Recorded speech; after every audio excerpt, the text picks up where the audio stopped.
ओम शांति। ओम शांति। ओम शांति। ओम शांति।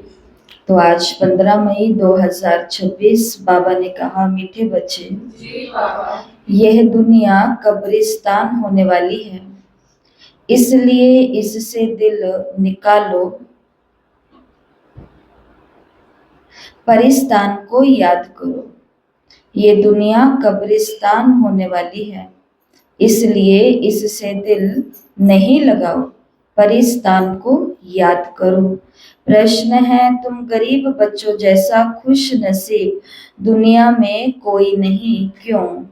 क्योंकि तुम गरीब बच्चे ही डायरेक्ट उस बाप के बने हो जिससे सद्गति का वर्षा मिलता है। गरीब बच्चे ही पढ़ते हैं, साहूकार थोड़ा पढ़ेंगे भी तो उन्हें बाप की याद मुश्किल रहेगी। तुम्हें तो अंत में बाप के सिवाय और कुछ भी याद नहीं आएगा, इसलिए तुम सबसे खुश नसीब हो।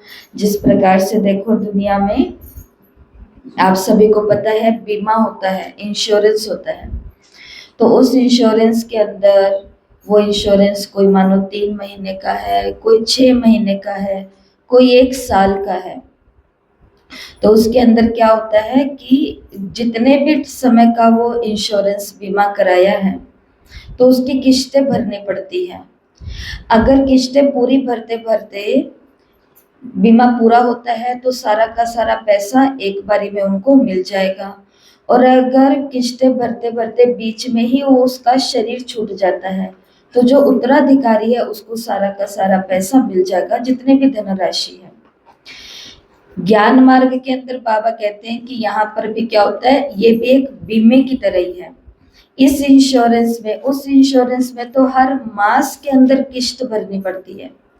बाबा ने कहा यहाँ पर तो जो प्रीमियम भरना पड़ता है वो एक ही बार भरना पड़ता है, समर्पण होना होता है तो वो एक ही बार होना होता है, और उसके बदले में चाहे पहले शरीर छोड़ें चाहे बाद में शरीर छोड़ें, लेकिन 21 पीढ़ी का, बाबा 21 जन्म ने 21 पीढ़ी बुढ़ापे तक 21 जन्मों में उसकी क्या मिलेगी, हमें धनराशि मिलेगी। धनराशि का मतलब है सत्यों के सारे सुख सुविधाएं मिलेंगे, सब कुछ उसके एवज में मिलेगा। इसलिए आज की मुरली के अंदर बाबा ने ऐसे बच्चों को याद किया, ऐसे गरीब बच्चे जो डायरेक्ट उस बाबा के बन जाते हैं, जो भी है उसके साथ यज्ञ में समर्पित हो जाते हैं।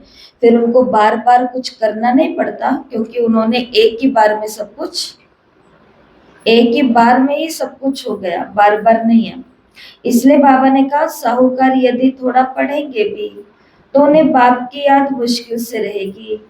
तुम्हें तो अंत में सिवाय बाप के और कुछ भी याद नहीं आएगा, इसलिए तुम सबसे खुश नसीब हो। गीत है, दिल का सहारा टूट न जाए।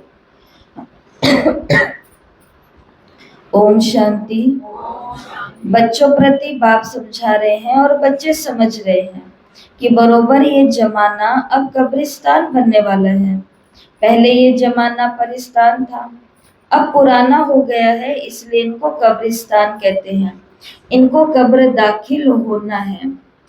पुरानी चीज कब्र दाखिल होती है, अर्थात मिट्टी में मिल जाती है। ये भी सिर्फ तुम बच्चे ही जानते हो, दुनिया नहीं जानती। कुछ विलायत वालों को मालूम होता है कि कब्र दाखिल होने का समय दिखता है। तुम बच्चे भी जानते हो कि परिस्तान स्थापन करने वाला हमारा बाबा फिर से आया हुआ है। बच्चे ये भी समझते हैं, अगर इस कब्रिस्तान से दिल लगाई तो घाटा पड़ जाएगा, इस कब्रिस्तान से दिल लगाई तो घाटा पड़ जाएगा। अभी तुम बेहद के बाप से बेहद के सुख का वर्षा ले रहे हो, 100 भी कल्प पहले मुआफिक। ये तुम बच्चों की बुद्धि में हर कदम रहना चाहिए, तो यही मनमना भव है। बाप की याद में रहने से ही परिस्तानी बनेंगे। भारत परिस्तान था और खंड परिस्तान नहीं बनते, ये है माया रावण का पौं। और अभी ये बात जो बाबा ने 90 वर्ष पहले कह दी थी कि भारत ही क्या रहेगा, परिस्तान होगा, बाकी कोई भी परिस्तान नहीं रहेंगे। अभी जिस तरीके से प्रकृति के अंदर सब हलचल हो रही है, तो उससे यही सब तरफ पता चल रहा है कि पानी इतना ऊपर लेवल पर चला जाएगा, तो जो समुद्र के पास में रहने वाले जितने भी इलाके हैं वो सब के सब क्या हो जाएंगे, जलमग्न हो जाएंगे। जैसे कुछ देशों के नाम लिए, बांग्लादेश है और ये सब है, ये तो एक समय के बाद में कुछ भी रहेंगे नहीं। ये कौन कह रहे हैं? ये दुनिया वाले कह रहे हैं। और बाबा ने ये बात कब कह दी थी? आज से इतने वर्ष पहले कह दी थी कि भारत खंड है वो परिस्थान बनेगा, और भारत में भी बाबा ने बताया कि क्या क्या, कौन कौन से स्थान। ये है माया रावण का पौ, ये थोड़ा समय चलने वाला है। ये है झूठा शो, झूठी माया झूठी काया है ना, ये पिछाड़ी का भपका है। इनको देख करके समझते हैं स्वर्ग तो अभी है, पहले तो नर्क था। बड़े बड़े मकान बनाते हैं। बाबा ने कहा ये सब 100 वर्ष का शो है। टेलीफोन, बिजली, एरोप्लेन आदि सब 100 वर्ष के अंदर बने हैं। कितना शो है, इसलिए समझते हैं स्वर्ग तो अभी है। दिल्ली पुरानी क्या थी, नई दिल्ली देखो कैसी अच्छी बनी है। नाम ही रखा है न्यू दिल्ली। बापूजी चाहते थे नई दुनिया राम राज्य हो, परिस्थान हो। ये तो बाबा ने कहा टेम्परेरी पॉम्प है। कितने बड़े बड़े मकान, फाउंटेन आदि बनाते हैं, इनको आर्टिफिशियल स्वर्ग कहा जाता है, अल्प काल के लिए। तुम जानते हो इनका नाम कोई स्वर्ग नहीं है। अब मनुष्य की बुद्धि देखो कितनी, हम चेक कर सकते हैं कि बुद्धि कितनी पत्थर हो चुकी है और बुद्धि कितनी तमो प्रधान हो चुकी है। एक इंसान को कहा जाए आपको अपना मकान बनाना है, तो वो मकान कैसा बनाएगा? जैसा बाबा ने कहा बहुत बड़ा बनाएगा। उसके अंदर फाउंटेन, वो झरने जैसा भी बनवा लेगा। उसके अंदर बाबा ने कहा वो सब कुछ रखवा लेगा, क्योंकि वो बहुत महंगा बनाएगा। इसी वाले व्यक्ति को कहो कि आपको भगवान का घर बनाना है, धर्मशाला बनानी है, मंदिर बनाना है, तो ये कैसा बनाएगा? फाउंटेन लगवाएगा वहां पे? ये कहेगा ये यहाँ पे लगाने की क्या जरूरत है, और बस 4 दीवारें खड़ी कर दो काफी है। यहाँ से पता चल रहा है ना कि आत्मा कितनी काली हो चुकी है, आत्मा कितनी पत्थर जैसी हो चुकी है।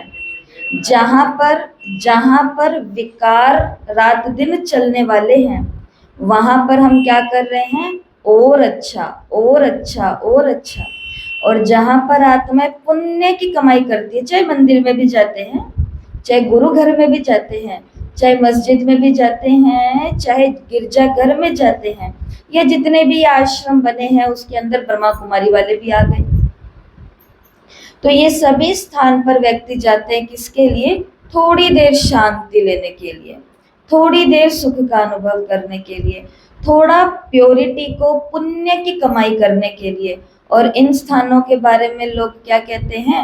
इतना खर्चा करने की क्या जरूरत है, इतना दिखावा करने की क्या जरूरत है। तो भगवान के घर में अगर थोड़ा दिखावा कर भी लिया जाए तो कोई नुकसान तो नहीं करना चाहिए। दिखावा तो कहीं भी नहीं करना चाहिए, लेकिन अगर किसी ने अपना शौक पूरा कर दिया कि मेरे घर के अंदर 4 फाउंटेन लगे हुए, पालो पीछे भी है, आगे भी है, इधर भी है, इधर भी, इतनी बड़ी कोठी बनाई है, एक फाउंटेन भगवान के घर के आगे भी बना देते हैं।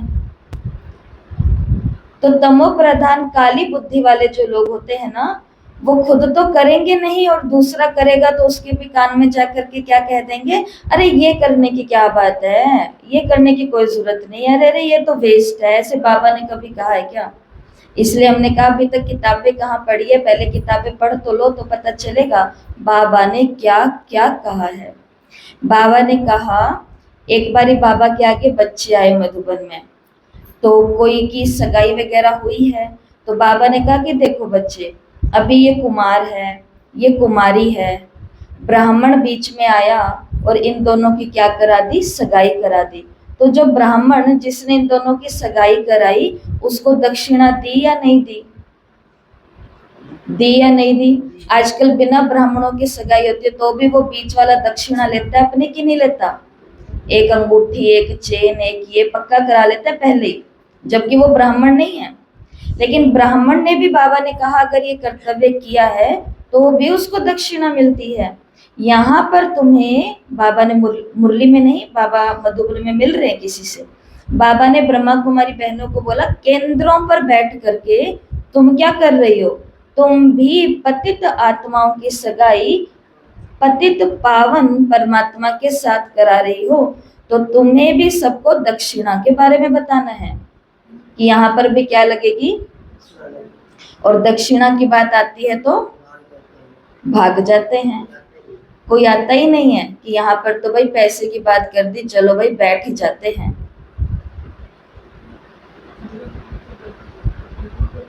उधर तो जिससे सगाई हुई है छोड़ भी सकते हैं, भाग भी सकते हैं, धोखा भी दे सकते हैं और बीच में मर भी सकते हैं।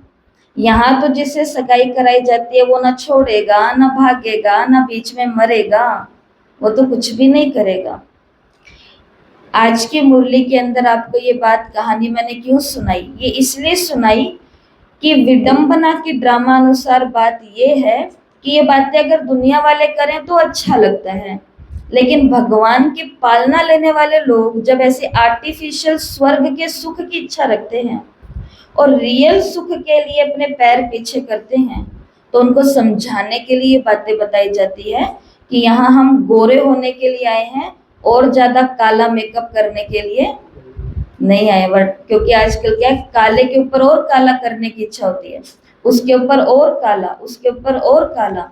इसके लिए बाबा ने आज की मुरली में ये क्लियर बोल दिया है कि वो हाँ हाँ दुनिया वालों को पता चलता है जिस गरीबी ये बीच का है उसको उड़ा देते हैं, उनकी ऐसी तैसी कर देते हैं। यहाँ पर ऐसे सगाई करवाने के बाद, कोर्स होने के बाद, जैसे ही कुछ देने लेने का 1000 जने आ जाएंगे। हमारा तो डायरेक्ट बाबा के साथ कनेक्शन है और बीच वाले और आ जाएंगे, दूर वाले।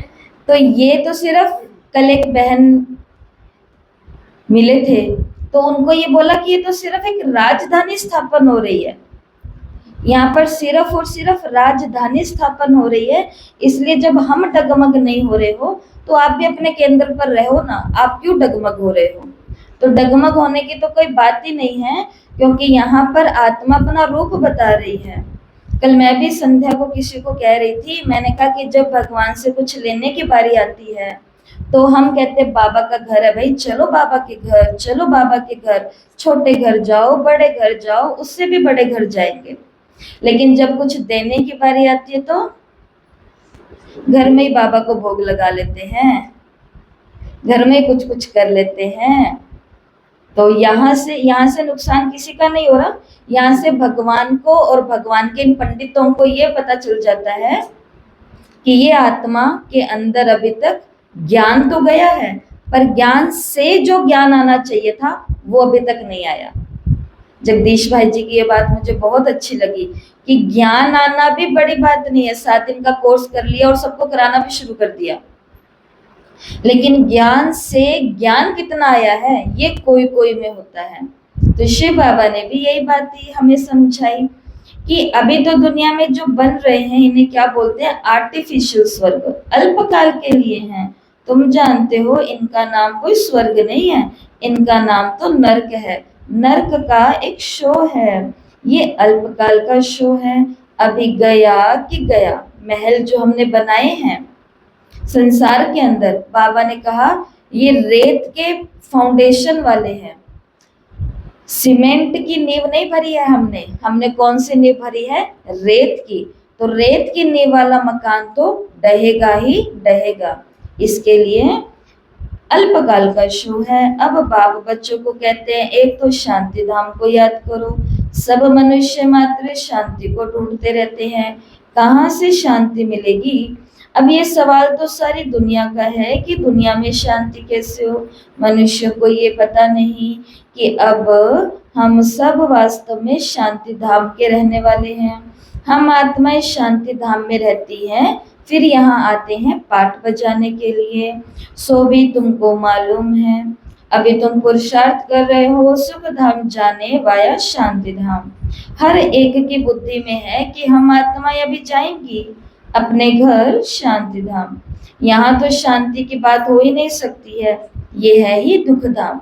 यहाँ अपन को शांति नहीं मिल सकती है, क्योंकि बाबा ने कहा तुमको अपनी बुद्धि में ये ज्ञान भी रखना है कि ये दुनिया कौन सी दुनिया है, दुखों की दुनिया है। यहाँ पर दुख ही बढ़ने वाले हैं, शांति नहीं बढ़ने वाली। शांति बढ़ाने के लिए क्या करना, ऐसा नहीं है कि शांति नहीं है, यहाँ पर बहुत ऐसे परिवार हैं जो शांति में ही रह रहे हैं, लेकिन उसके लिए भी क्या करना पड़ेगा, दुख के रास्ते बंद करने पड़ेंगे, उन दरवाजों को बंद करना पड़ेगा, उन इच्छाओं को खत्म करना पड़ेगा, तो जाकर के शांति की प्राप्ति होगी। सत्युग पावन दुनिया है, कलयुग है पतित दुनिया, इन बातों की समझ अभी तुम बच्चों में आई है। दुनिया वाले तो कुछ भी नहीं जानते, तुम्हारी बुद्धि में आया है। बेहद का बाप हमको सृष्टि चक्र के आदि मध्य अंत का राज समझाते हैं, फिर कैसे धर्म स्थापक आकर के धर्म स्थापन करते हैं। अब सृष्टि में कितने अथाह मनुष्य हैं, भारत में भी बहुत है। भारत जब स्वर्ग था तो बहुत साहूकार थे और कोई धर्म नहीं था। बाबा ने देखो क्या कहा, ध्यान से सुनना, तुम बच्चों को रोज रिफ्रेश किया जाता है। ये रोज मुरली क्यों चलाई जाती है, रिफ्रेशमेंट दी जाती है हमें रोज। बाप और वर्षे को याद करो, भक्ति मार्ग में भी ये चला आता है। हमेशा अंगुली दिखाते हैं कि परमात्मा को याद करो, परमात्मा अथवा अल्लाह वहां है, परंतु सिर्फ ऐसे ही याद करने से कुछ होता थोड़ी है। बाबा ने तो मुरली में कह दिया बच्चे मुझे याद करो, बाबा ने कहा ऐसे याद करने से थोड़ी कुछ होता है। उनको ये पता नहीं कि याद से फायदा क्या होगा, उनके साथ हमारा संबंध क्या है, रिश्ते से याद करो, संबंध से याद करो, जानते ही नहीं है। दुख के समय पुकारते हैं हे राम, आत्मा याद करती है, परंतु उनको ये पता नहीं कि सुख शांति किसको कहा जाता है। तुम्हारी बुद्धि में आता है हम सब एक बाप की संतान हैं, फिर दुख क्यों होना चाहिए। बेहद के बाप से सदा सुख का वर्षा मिलना चाहिए। ये भी चित्तर में क्लियर है, भगवान है ही स्वर्ग की स्थापना करने वाला, हेवनली गॉड फादर। वो आते ही हैं भारत में, परंतु ये कोई समझते नहीं। देवी देवता धर्म की स्थापना जरूर संगम पर होगी, सत्युग में कैसे होगी, परंतु बाबा ने कहा परंतु ये बातें दूसरे धर्म वाले जानते नहीं। ये तो बाप ही नॉलेजफुल है, समझाते हैं। अभी आदि सनातन देवी देवता धर्म कैसे स्थापन हुआ, सत्युग की आयु लाखों वर्ष कहने से बहुत दूर कर देते हैं। तुम बच्चों को चित्रों पर समझाना है। भारत में लक्ष्मी नारायण का राज्य था, इन्होंने कैसे कब ये राज्य पाया ये कोई भी नहीं जानते। तो कैसे पाया लक्ष्मी नारायण ने राज्य, कैसे, कब का उत्तर है संगम पर पाया। कैसे पाया, कौन सा पुरुषार्थ, खाली आत्मा समझ के बाबा को याद करेंगे सारे लक्ष्मी नारायण बन जाएंगे ये वाले, तो फिर बताओ कौन सा पुरुषार्थ। हाँ, तो लक्ष्मी नारायण बनने वाली आत्मा का मुंह देखो, इनका मुख देखते ही इनकी पूरी जीवन कहानी याद आनी चाहिए। तो उस जीवन कहानी में क्या पता चला कि एक ही बार बलि चढ़े, टुकड़े टुकड़े में नहीं चढ़े कि थोड़ा आज कर देता हूँ, थोड़ा 1 महीने के बाद, थोड़ा एक बार एक पोता बड़ा हो जाए उसके बाद, थोड़ा दूसरे पोते का कुछ हो जाए उसके बाद, नहीं, सबके साथ सबके बीच रहते हुए उनको लेकर के ही क्या हो गए, समर्पित हो गए। और भावी लक्ष्मी जो बनने वाली है उस आत्मा की भी यही जीवन कहानी है। उनके पास धन तो नहीं था, लेकिन उनके पास अपना तन और अपना मन था, तो 24 घंटे भगवान के काम में उन्होंने लगा दिए, मन लगा दिया। सभी को पता है ना, मम्मा पहली बारी मम्मा सभा के अंदर बैठे थे, तो बाबा को मम्मा से भाभी लक्ष्मी के साक्षात्कार हुए, तो बाबा को पता चल गया कि यही राधा बनने वाली है। तो जब सब लोग उठ करके जाने लगे तो मम्मा को कहा कि 24 घंटे का टाइम है सबके पास, ये जो सब लोग बैठे हैं सभा में, तो सब सोच करके बताना 24 घंटे बाद मतलब कल अगले दिन कि कौन कौन अपने जीवन का फैसला करता है, कौन पीताम्बरधारी की तरफ जाता है और कौन उस संसार की तरफ। तो ये फैसला करना, ये बोल करके जैसे क्लास करा करके उतर करके जाते हैं, ये बोल करके बाबा पीछे की तरफ घूमे और जाने लगे। सब लोग चले गए थे लेकिन मम्मा वहीं खड़ी रही। मम्मा ने बोला बाबा, तो बाबा ने पीछे मुड़ करके देखा। बाबा ने कहा हाँ बच्ची। मम्मा ने कहा कि बाबा मैंने मेरे जीवन का फैसला कर लिया है, आज अभी और इसी समय मैं संपूर्ण रीति से इस यज्ञ में खुद को समर्पित करती हूँ। कितने साल का व्यक्ति था वो जिसने ये निर्णय लिया? 17 साल की एक कन्या ने। ये नहीं पूछा फ्रेंडशिप, मेरे फ्रेंड सर्कल का क्या होगा, मम्मी से तो पूछ लूं एक बारी, पापा तो मेरे रहे नहीं है, मम्मी को कौन संभालेगा, कुछ भी नहीं। पूरे के पूरे परिवार ही तो आ गए यहाँ पर। 24 घंटे का समय भगवान ने सोचने के लिए दिया था कि डिसाइड करो जीवन का क्या करना है। लक्ष्मी लक्ष्मी कैसे बनी ये आत्मा? क्योंकि उन्होंने 24 सेकंड का समय भी नहीं लिया डिसीजन लेने में।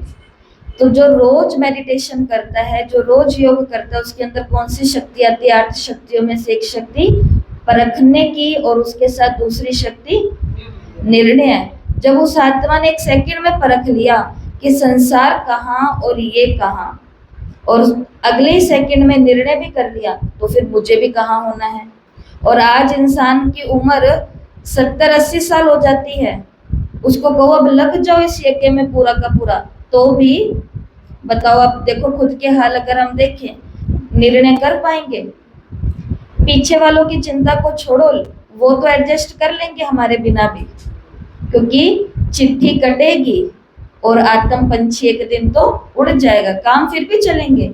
लेकिन क्या मैं मेरी मोह की रगों को तोड़ करके अपने लाइफ का फैसला ले सकती हूँ? बोलो, ये या तो ऐसे करो या ऐसे करो। बोला नहीं जा रहा तो इशारा तो करके बताओ।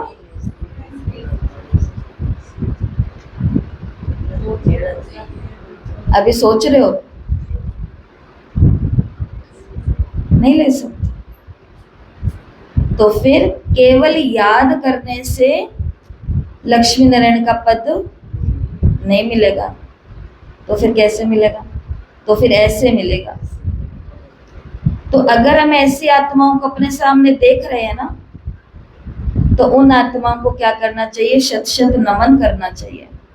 ये जितनी भी दीदियां घूम रही है, अलग अलग सेवा केंद्रों पर रह रही है, उम्र में चाहे छोटी है, चाहे बड़ी है, चाहे बूढ़ी है, शरीर की उम्र के अंदर एक एक आत्मा किसके योग्य है? वंदना के योग्य है। क्योंकि इन्होंने वो निर्णय 1 ही सेकंड में ले लिया था कि मुझे उस संसार में अपना टाइम, एनर्जी और बॉडी को वेस्ट नहीं करना, मुझे सब कुछ कहाँ करना है? इधर करना है। और ऐसे कई परिवार हैं जो अपनी सारी इच्छाओं को इस तरफ लगा चुके हैं, तो वो वंदना के योग्य हैं। शिव बाबा ने कहा दुख में तो सारे पुकारते हैं ओ गॉड फादर, सिर्फ कहते हैं कि ये सत्यों के मालिक हैं लक्ष्मी नारायण के लिए। उन्हों के आगे जाकर के भीख मांगते हैं कि अल्पकाल के लिए कुछ ना कुछ मिल जाए।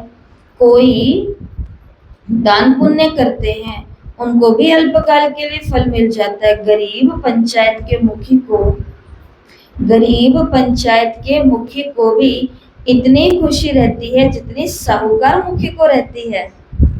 5 पंच हैं, तो बाबा ये पंचायत के बाबा ने कहा मानो 5 सदस्य हैं, उसके अंदर एक जो पंच है वो गरीब है, एक पंच है वो साहूकार है, लेकिन खुशी तो दोनों को बराबर रहेगी ना, क्योंकि दोनों ही कौन है? हर एक का फैसला इम्पोर्टेंट है। बाबा ने कहा गरीब भी अपने को सुखी समझते हैं। बॉम्बे में देखो गरीब लोग कैसे कैसे स्थानों पर रहते हैं। तुम बच्चे अभी समझते हो भल करोड़पति हैं, परंतु बहुत दुखी हैं। अभी तुम कहेंगे हमारे जैसा खुश नसीब और कोई नहीं, हम डायरेक्ट बाप के बने हैं जिससे सदगति का वर्षा मिलता है। बड़े बड़े आदमी कभी भी ऊंच पद नहीं पा सकते। जो गरीब है वो साहूकार बन जाते हैं। पढ़ते तुम हो वो तो अनपढ़ हैं, करके थोड़ा पढ़ेंगे भी तो भी बाप की याद में रह नहीं सकेंगे। अंत में तुमको सिवाय बाप के और कुछ भी याद नहीं रहना चाहिए।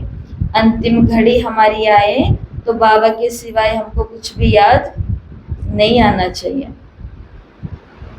ये तो सभी धर्मों में कहा गया है ना। वो कहते हैं लास्ट में राम का नाम याद हो, वो कहते हैं लास्ट में गुरुओं की वाणी याद हो, वो कहते हैं लास्ट में ये शबक याद हो, वो कहते हैं लास्ट में बाइबल के वर्शंस याद हो। हर कोई कहता है कि अंत समय में वो या उसकी बातें याद हो।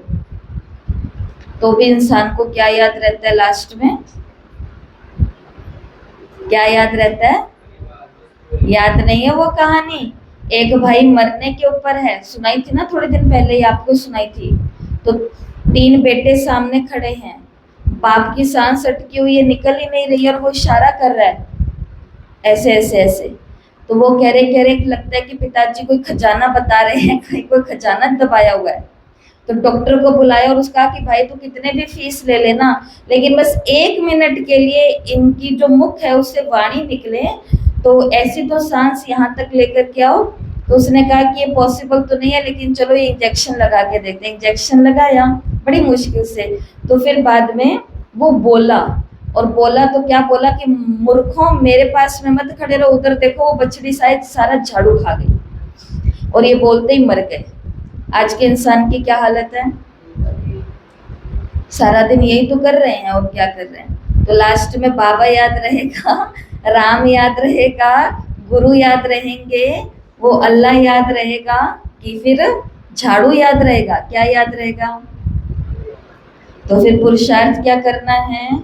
हर घड़ी बाबा को, क्योंकि बाबा ने कहा तुम जानते हो ये कब्रिस्तान होने वाला है, बुद्धि में रहना चाहिए। ये जो हम धंधा आदि करते हैं थोड़े समय के लिए है। धनवान धर्मशालाएं बनाते हैं, वो कोई धंधे के लिए नहीं बनाते। यहाँ तीर्थ, जहाँ तीर्थ वहाँ धर्मशालाएं नहीं हो तो कहाँ रहेंगे? इसलिए साहूकार लोग धर्मशाला बनाते हैं व्यवस्था को चलाने के लिए। ऐसे नहीं कि व्यापारी लोग आकर के वहाँ व्यापार करेंगे। धर्मशाला तीर्थ स्थानों पर बनाई जाती है। अब तुम्हारा सेंटर बड़े से बड़ा तीर्थ है, तुम्हारे सेंटर जहाँ जहाँ हैं वे बड़े से बड़े तीर्थ हैं, जहाँ से मनुष्य को सुख शांति मिलती है। तुम्हारी ये गीता पाठशाला बड़ी है, ये सोर्स ऑफ इनकम है, इससे तुम्हारी बहुत आमदनी होती है। आमदनी करनी है तो अपने घर का एक कमरा निकाल लो और उसको किसके नाम कर दो? करना पड़ेगा, जहाँ बहनें आके रह सके। और बाबा ने कहा ऐसा नहीं कि हम पीछे मीट खाते रहें और वो आगे आकर के आश्रम चलाए, ऐसा भी नहीं। तो अब वो देने के समय फिर हमको क्या याद आ जाता है कि ये तो गेस्ट रूम है, ये बैठक रूम है, ये नाश्ते का रूम है, ये बेडरूम है, ये फलाना रूम है, ये ढिमकाना रूम है। और आमदनी के ऊपर क्या रहती है? नजर रहती है। उस सेंटर पे इतना आ रहा है, उस सेंटर पे इतना आ रहा है। जिज्ञासु तो इसी में रह गए हैं कई ऐसे नहीं आ रहा है। भगवान ने क्या कहा है? पहले तुमने इसे तीर्थ स्थान बनाया है, तीर्थ बना है तो यहाँ पर नॉलेज सोर्स ऑफ इनकम, पहले उनको नॉलेज दी जाती है। किस बात की? पवित्र जीवन जीने की, निर्विकारी जीवन जीने की। एक व्यक्ति शराब पीता है, 1 महीने में वो मानो 70-80 हजार की शराब पी लेता है। ज्ञान मार्ग में आया, भगवान की दृष्टि पड़ी और उस आत्मा के अंदर विल पावर आई और उसने संकल्प लिया नो, आज के बाद नहीं। उसके महीने में 60-70 हजार रुपए जो खर्च हो रहे थे वो भगवान के घर आते ही एकदम से रुक गए। तो क्या वो आत्मा भगवान के घर में दान नहीं करेगी? नहीं करेगी तो उनके कर्म, लेकिन करेगी कि नहीं करेगी? करेगी ही करेगी। और फिर अगर कोई बोले कि यहाँ तो इनकी तो भाई इनकम होती है ब्रह्मा कुमारियों की, तो आप भी करके देखो ऐसे इनकम, बहुत मजा आएगा। इस इनकम में क्या आता है? बहुत मजा आता है जब किसी को सुधार करके और फिर भगवान के यज्ञ में कुछ आता है ना, तो ऐसे लगता है कि इस जीवन का कुछ हो रहा है। नहीं तो आजकल माता पिता को 1-1 संतान होती है, ओनली 1, उस एक को भी लाइन पर रखने के लिए क्या करना पड़ता है बताओ? लगानी पड़ रही है ना जी जान। यहाँ भगवान के घर आकर के कितने सुधर रहे हैं। तो बाबा ने कहा तुम बच्चों के लिए भी ये धर्मशाला है, तो बनाओ कि बड़ी धर्मशाला। बोलो बोलो, बनाएंगे। बड़े ते बड़ा तीर्थ है, तुम बेहद के बाप से बेहद का वर्षा लेते हो। इन जैसा बड़े ते बड़ा तीर्थ और कोई होता नहीं। उन तीर्थों पर जाने से तो तुमको कुछ भी बाबा ने कहा मिलता नहीं। अभी तुम समझते हो ये बातें। भगत लोग बड़े प्रेम से मंदिर आदि में चरणामृत लेते हैं, समझते हैं उनसे हमारा हृदय पवित्र हो जाएगा। बाबा ने कहा परंतु वो तो पानी है। यहाँ तो बाप कहते हैं मुझे याद करो तो वर्षा मिलेगा। अभी बेहद के बाप से तुमको अविनाशी ज्ञान रत्नों का खजाना मिलता है। मुरली का एक एक पॉइंट क्या है? अविनाशी ज्ञान रत्नों का खजाना है। अक्सर करके शंकर के पास जाते हैं, समझते हैं अमरनाथ ने पार्वती को कथा सुनाई, तब कहते हैं भर दे झोली। तुम अविनाशी ज्ञान रत्नों से झोली भरते हो, बाकी अमरनाथ कोई एक को थोड़ी कथा बैठ करके सुनाएंगे, जरूर बहुत होंगे और वो भी मृत्यु लोक में होंगे। अमर कथा किनको सुनाई जाती है? जो मृत्यु लोक वाले होंगे। जैसे महामृत्युंजय का लोग पाठ करवाते हैं, ये आम लोगों के घरों में नहीं होता है। महामृत्युंजय का कहाँ होता है? जब किसी को लग रहा है कि हमारे घर में कोई शरीर छोड़ने वाला है, जब हाँ वो उसके लिए करवाया जाता है। इसी प्रकार से भगवान ने कहा अमर लोक में थोड़ी ना अमर कथा सुनाऊंगा, मृत्यु लोक में सुनाता हूँ। सूक्ष्म वतन में तो कथा सुनाने की कोई दरकार ही नहीं है। अनेक तीर्थ बनाए हैं, साधु संत महात्मा ढेर हैं। अमरनाथ पर लाखों आदमी जाते हैं। कुंभ के मेले पर गंगा स्नान करने सबसे जास्ती जाते हैं, समझते हम पावन बनेंगे। बाबा ने कहा वास्तव में कुंभ का मेला तो ये है। वो मेले तो जन्म जन्मांतर करते आए, परंतु बाप कहते हैं इससे वापस कोई घर नहीं जा सकते, क्योंकि जब आत्मा पवित्र बने तब जा सके, परंतु अपवित्र होने के कारण सबके पंख टूटे हुए हैं। आत्मा को पंख मिले हैं। योग में रहने से आत्मा सबसे तीखी उड़ती है। कोई का हिसाब किताब लंदन में है, अमेरिका में होगा तो झट उड़ेंगे, वहां सेकंड में पहुंच जाएंगे। लेकिन मुक्ति धाम में तो जब कर्मातीत हो तब जा सके, तब तक यहाँ ही जन्म मरण में आते हैं। जैसे ड्रामा टिक टिक हो चलता है, आत्मा भी एक है, आत्मा भी ऐसे ही है। टिक हुई ये गई, जैसे उसका समय आया और वैसे गई। हर आत्मा अपने सही समय पर उसी स्थान पर और उसी हिसाब से पहुंच जाते, उसका शरीर छूट जाता है। उनको आज पूरा दिन घर रहना था, कहीं नहीं जाना था, लेकिन अचानक से ऐसी कुछ योजना बनी कि गाड़ी में बैठ करके जाना पड़ा और पता चला कि उस गाड़ी का एक्सीडेंट हो गया और उन्होंने शरीर त्याग दिया। ट्रेन दूसरी में जाना था, लेकिन उस ट्रेन में बैठ गए और वो जो ट्रेन में उन्होंने मिस करी उसका पूरा एक्सीडेंट हो गया और ये बच गए, क्योंकि अभी इनका समय नहीं आया था। व्यक्ति अर्थात आत्मा अपने उस जगह पर खुद पहुंच जाती है जहां पे उसकी मृत्यु का दिन टाइम फिक्स होता है। एक व्यक्ति अच्छा भला घर से निकलता है और अपने कोई दूसरा जगह है वहां पर जाता है। घर वाले कहते हैं कि दीदी आज तक ये कभी नहीं गए, सुनना ध्यान से, आज तक ये कभी नहीं गए, लेकिन आज ये गए। आज ही गए तो हम लोगों को लगा कि ऐसे आस पड़ोस में कहीं गए होंगे, क्योंकि ये तो कहीं भी नहीं जाते हैं और खास करके वहां तो बिल्कुल ही नहीं जाते हैं। लेकिन आज ये वहां गए। अचानक से रोड के किनारे किनारे चल रहे हैं, अचानक से दौरा पड़ा, साइलेंट अटैक आया, वहीं पर ही गिरे तो यहाँ पर सिर पर भी अंदर की चोट आई और ऑन स्पॉट क्या हो गया, उनका वहीं पर ही शरीर छूट गया। घर वालों को तो पता भी नहीं है कहाँ है, क्या है, कैसे हैं। कुछ घंटों के बाद में उसी स्थान से उनके घर वाले कि पड़ोसी गुजरे तो उन्होंने कहा ये तो फला फला आदमी है, घर वालों को इन्फॉर्म किया, फिर डेड बॉडी को लेकर के गए। तो मृत्यु की जगह फिक्स थी, इसलिए वहां चल करके जाना पड़ा अपनी मौत के लिए, क्योंकि वहीं पर ही अटैक आना था, वहीं से ही घर वालों को उठा करके ले जाना था। इसलिए पल पल पल पल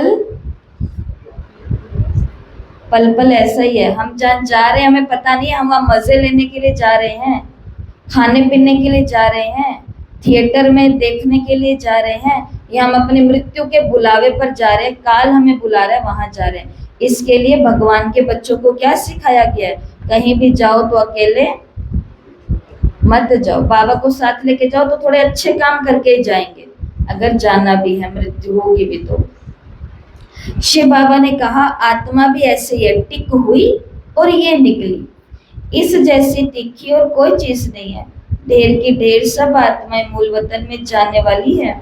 आत्मा को कहाँ का कहाँ पहुंचने में देरी नहीं लगती। मनुष्य ये बातें नहीं समझते हैं। तुम बच्चों की बुद्धि में आता है कि नई दुनिया में जरूर थोड़ी आत्माएं होंगी, वहां बहुत सुखी होंगे। वही आत्माएं अब 84 जन्म भोग करके बहुत दुखी हुई हैं।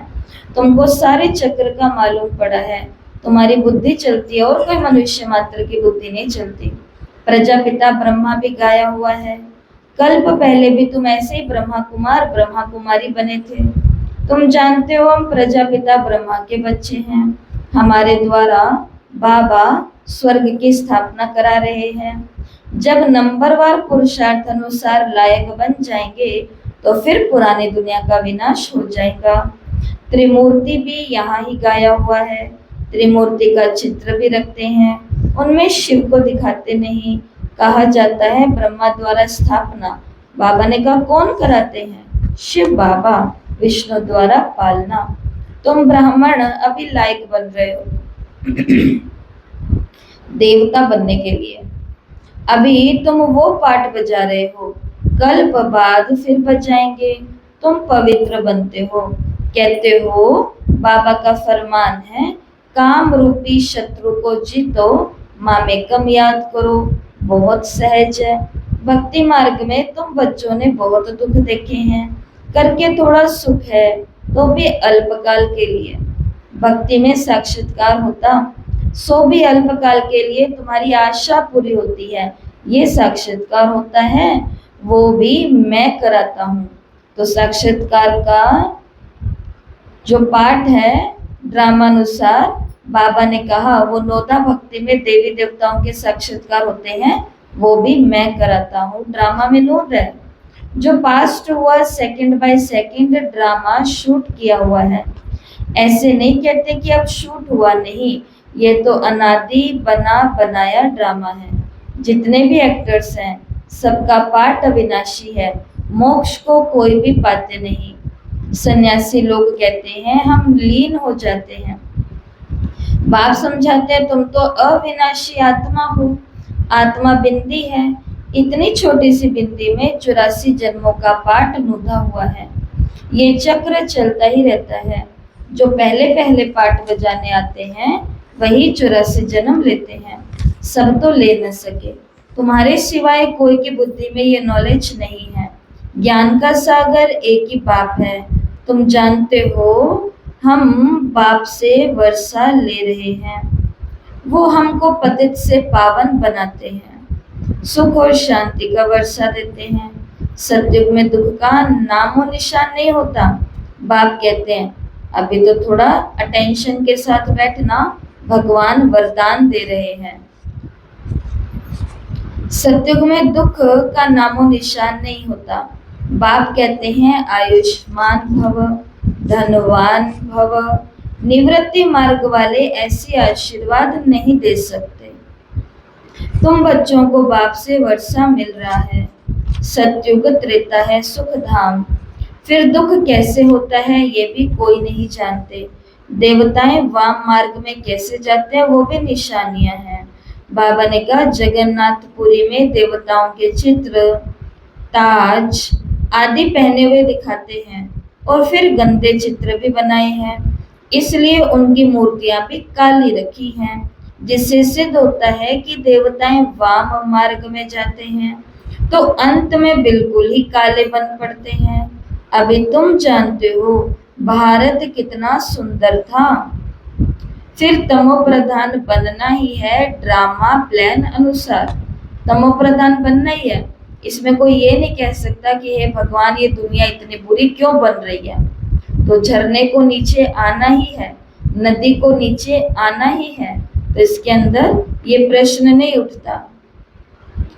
अभी संगम पर तुमको ये नॉलेज है, बाप है नॉलेजफुल, तुम्हारा एक ही बाप टीचर गुरु तीनों है। ये सदैव बुद्धि में रहे। शिव बाबा हमको पढ़ाते हैं। 3 दिन से बाबा क्या कह रहे हैं, बुद्धि में क्या रहना चाहिए, शिव बाबा हमको पढ़ाते हैं। ये बेहद की पढ़ाई है। रोज रोज टीचर एक ही बात क्यों बता रहा है, एक ही बात, 2 का ही पहाड़ा क्यों याद कराया जा रहा है, 3 पर नहीं ले जाया जा रहा। 2 का टेबल ही क्यों लर्न करवाया जा रहा है, 3 के टेबल पर नहीं लेकर के जाया जा रहा। कारण क्योंकि अभी तक 2 का पहाड़ा ही याद नहीं हुआ, तो टीचर तीसरे के पहाड़े पर कहां से लेके जाएगा। 2 का टेबल ही लर्न नहीं हुआ तो 3 का टेबल कैसे लाएगा। तो बाबा अभी तक रोज ही एक ही बात बोलते हैं कि शिव बाबा तुमको पढ़ाते हैं, शिव बाबा तुमको पढ़ाते हैं। क्योंकि बीच में कौन दिख जाते थे, ब्रह्मा बाबा दिखते थे। तो जब कुछ यज्ञ सेवा की बात आती थी तो सुनने वालों को क्या लगता था, ये कह रहे हैं अपने फायदे की बात। फिर धीरे धीरे दादियां दिखने शुरू हुई, फिर दीदियां दिखनी शुरू होती हैं। और अगर ये याद रहेगा कि शिव बाबा पढ़ाते हैं तो सत्यों की बातें भी कौन बता रहे हैं, शिव बाबा। दुनिया कब्रिस्तान बनने वाली है ये बात भी कौन बता रहे हैं, शिव बाबा। धर्मशाला बनाओ, बनाते जाओ ये बात भी कौन बता रहे हैं, शिव बाबा। रोज कौन पढ़ा रहे हैं, शिव बाबा। फिर अपने अपने सेंटर से बाहर जाके ये तो नहीं बोलोगे ना कि आज दीदी ने ये कहा, ये तो नहीं बोलोगे ना। इससे पता चल जाएगा कि इन्होंने दीदी से ही सुना, इन्होंने बाबा से तो नहीं सुनी आज मुरली। इसके लिए थोड़ा पहले आएंगे, योग लगाएंगे, बाप दादा को इनवाइट करेंगे। कल एक आत्मा मिले और उन्होंने कहा ये आज एक नई बात पता चली। कौन सी नई बात पता चली, कि भगवान को निमंत्रण देना है। उन्होंने बोला उसको बिना निमंत्रण दिए हमें कोई भी काम नहीं करना है। अब बाबा को इनवाइट करो, 1 सेकंड बस बाबा को कहो कि 1000 भुजा वाले बाबा आप आओ, ये आप ही का कार्य है बाबा, ये आप ही को करना पड़ेगा और मुझे इसके पापों से विकर्मों से भी आप ही को बचाना पड़ेगा, मुझे कुछ नहीं पता बाबा। तो उन्होंने कहा ये बात तो पहली बार सुनी, ये तो बहुत अच्छी चीज है कि भगवान को निमंत्रण दे करके सारे काम करने हैं। नहीं तो अभी तक तो हम ये सोच रहे थे दीदी कि भगवान तो हमारे अंदर ही बैठा है। अंदर बैठा होता तो ये हाल होता हमारा। जो हाल हमने अपना बना करके रखा है, हम औरों की बात नहीं करते, हम खुद की बात करते हैं। जो हाल हमने अपना खुद का बना के रखा है, भगवान अंदर होता तो मेरा खुद का हाल ऐसा होता क्या, मायूस, दुखी, हर समय इंसल्ट फील करने वाला, हर समय दिल शिकस्त, हर समय पतित, विकारी, गंदा, ऐसा होता भगवान। पर आज का मनुष्य तो कैसा है, हम तो ऐसे ही हैं। तो उन्होंने कहा ये आज पता चला, तो उनको बोला हमारे अंदर तो नहीं है राम। तो कहते कि हाँ हमारे अंदर तो रावण है। बिल्कुल, हर आत्मा को पता है कि हमारे अंदर राम नहीं है, हमारे अंदर, और अकेला रावण नहीं है, पूरे खानदान के साथ बैठा हुआ है। तो कोई भी काम करना है तो पहले किसको इनवाइट करना है, बाबा को। तो मुर्री सुननी है तो पहले किसको इनवाइट करना है, कि बाबा आप अपने धाम से आओ, वतन से ब्रह्मा बाबा को लेकर के आओ, आकर के बाबा इस चित्र के अंदर विराजमान हो जाओ। अब ये चित्र नहीं है, ये चेतन है। सचमुच में बाबा यहाँ बैठे, हम तो ऐसे ही करते हैं कि बाबा सचमुच में आंखें खोल करके सबको देख रहे हैं। पहली बात तो ये देखते हैं कि आया कौन कौन है, हाजिरी किस किस की लगी है, तो वो इन्हीं आंखों से वो हाजिरी ले लेता है। हमारे लिए हाजिरी का ये होगा लेकिन वो अपनी हाजिरी कहाँ से ले लेता है? ये आंखें ऐसे थोड़ी ना खोल करके बैठा है। दूसरी बात देखता है कि साकार की सभा ही लगी हुई है या आकारी सभा भी ऊपर लगी हुई है, कि ये खाली शरीर से यहाँ बैठे हैं, बाकी कोई निद्रा लोक में पहुंचा हुआ है तो वो देख लेता है, कोई गृहस्थी में पहुंचा हुआ है तो वो देख लेता है, कोई दुखी होकर के बैठा है कि क्या क्या करे, आना ही पड़ता है, नहीं तो दो बातें सुननी पड़ेगी, ये देख लेता है। ये जो पहले योग करेगा ना, उसको ये महसूस होगा कि बाबा मुझे देख रहा है और बाबा मेरे लिए आज एक मुरली में बहुत बड़ा समाधान लेकर के आया मेरी समस्या का। नहीं तो मुरलियां आती है और मुरलियां चली जाती हैं। तो बाबा ने कहा सदैव अपनी बुद्धि में रहे शिव बाबा पढ़ाते, तो 2 का टेबल अब लर्न करना है ताकि बाबा आगे की भी पढ़ाई हमको बताएं। शिव बाबा हमको पढ़ाते हैं, ये बेहद की पढ़ाई है जिससे तुम नॉलेजफुल बन गए, तुम सब कुछ जानते हो। वो कहते हैं सर्वव्यापी है, तुम कहते हो वो तो पतित पावन है, रात दिन का फर्क है। अभी तुम मास्टर नॉलेजफुल बने हो नंबरवार, सब एक जैसे नहीं है, नंबरवार है। जो बाप के पास है वो तुमको सिखाते हैं, तुम भी सबको ये बताते हो। बाप को याद करो तो 21 जन्मों के लिए वर्षा मिलेगा। अच्छा, मीठे मीठे सिकिल थे बच्चों प्रति। माता पिता बाप दादा का याद प्यार और गुड मॉर्निंग। रूहानी बाप की रूहानी बच्चों को नमस्ते।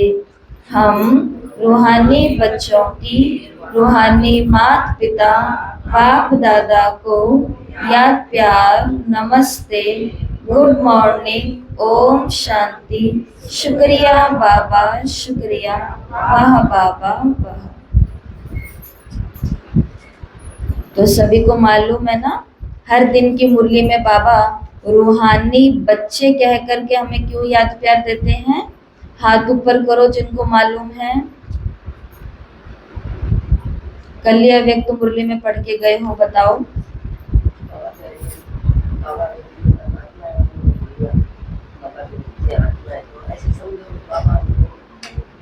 कल की मुरली के अनुसार रूहानी बच्चे बाबा साकार मुरली में रोज क्यों देते हैं? रूहानी शक्ति भरने के लिए, ताकि आपके अंदर रूहानी शक्ति भरे। वास्तविक रूहानी शक्ति को भरने के लिए बाबा रोज की मुरली के अंदर कहते हैं रूहानी बच्चे। अव्यक्त मुरली है 2 दिसंबर 1985। इसके लिए वो मुरलियां पढ़नी इतनी जरूरी है। साकार मुरली में क्या हो रहा है ये अव्यक्त मुरली में पता चलेगा। तो ये जो रोज रूहानी बच्चे आता है, ये खाली नमस्ते करने के लिए नहीं आता। ये क्यों आता है? ताकि डेली बाबा हमें याद कराते हैं आप कौन एक रूह हो और उस रूह को अपनी नियत में रहना है। शांति, प्रेम, आनंद, सुख, पवित्रता, खुशी, शक्ति और हो गया क्या 7? ज्ञान। इन 7 के अंदर आत्मा को रहना है। ये एक याद प्यार में बाबा हमें रोज कह रहे हैं। बहुत अच्छी बात कल की उस वाणी में बाबा ने बताई।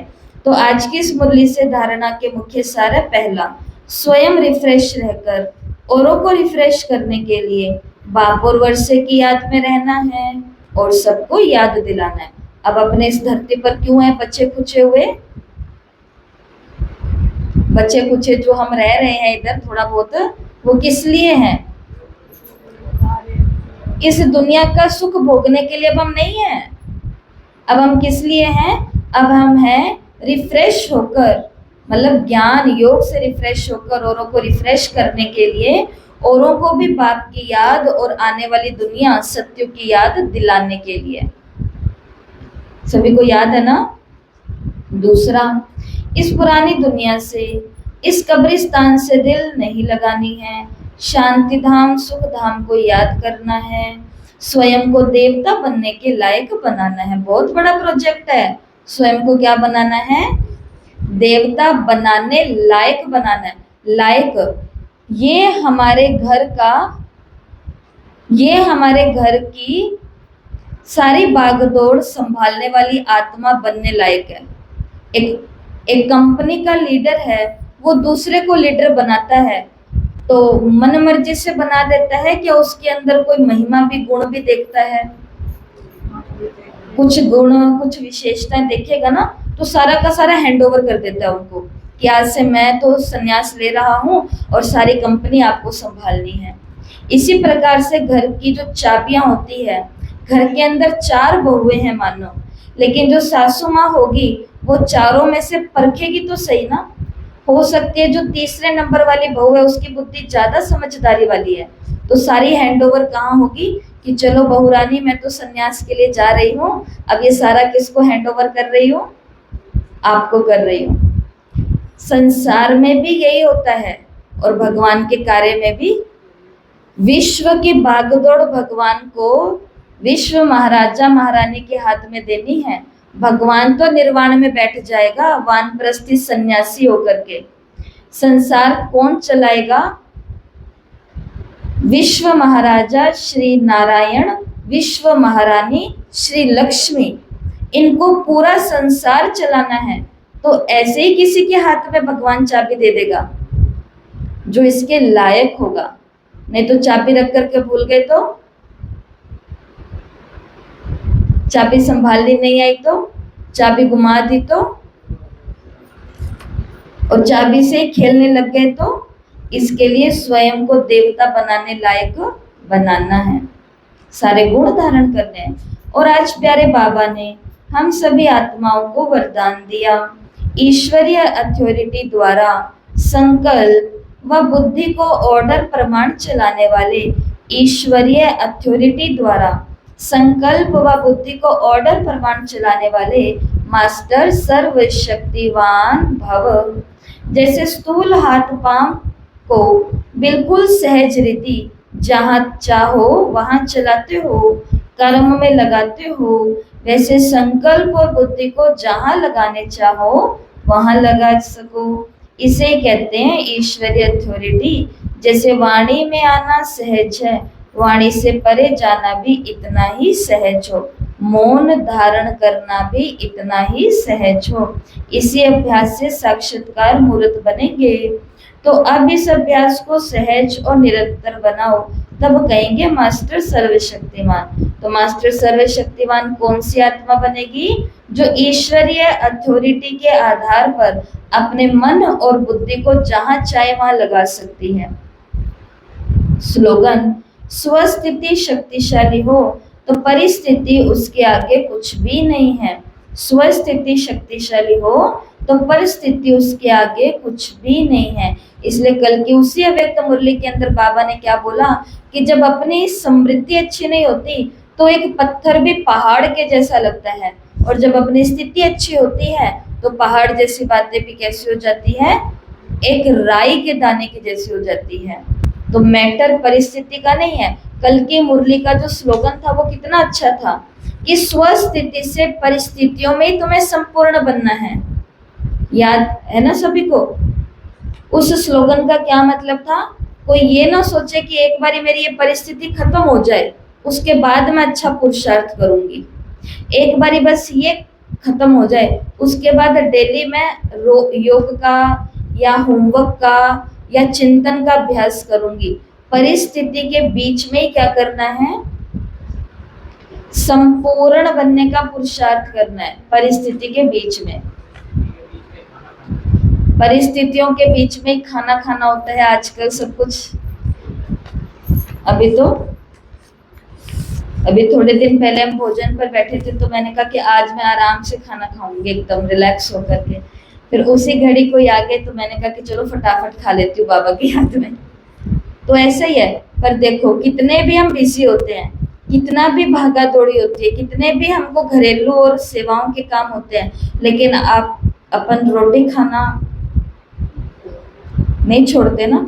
चलते चलते भी खा लेंगे थोड़ी सी कि भाई शरीर का तो ध्यान रखना पड़ेगा, नहीं तो फिर सेवाएं भी कैसे होगी, घर के काम भी कैसे होंगे। ऐसे परिस्थितियों में जब हम रोटी भी खा लेते हैं, परिस्थितियों में फोन भी चला लेते हैं, परिस्थिति में टीवियां भी देख लेते हैं, परिस्थिति में चुगली चट्टे भी कर लेते हैं, सारे काम परिस्थिति में कर लेते हैं, तो परिस्थिति में अच्छा बनने का पुरुषार्थ क्यों नहीं कर सकते? इससे फिर पता चलता है कि आत्मा अभी तक पारस बुद्धि नहीं बनी है। आत्मा क्या रह गई है? पत्थर बुद्धि रह गई है। और हम सभी तो कौन है? पारसनाथ के पारसनाथ। पारसनाथनी है हम तो, पारस बुद्धि आत्मा है, इसलिए हमको ऐसी भूलें नहीं करनी। और ये हैं आज के अव्यक्त इशारे। आपके एक रस अचल स्थिति का ही ये अचल घर यादगार है। माउंट के अंदर ऊपर अचल घर बना हुआ है ना, बाबा ने कहा ये अचल घर किसका यादगार है? आपकी एक रस अचल स्थिति का यादगार है।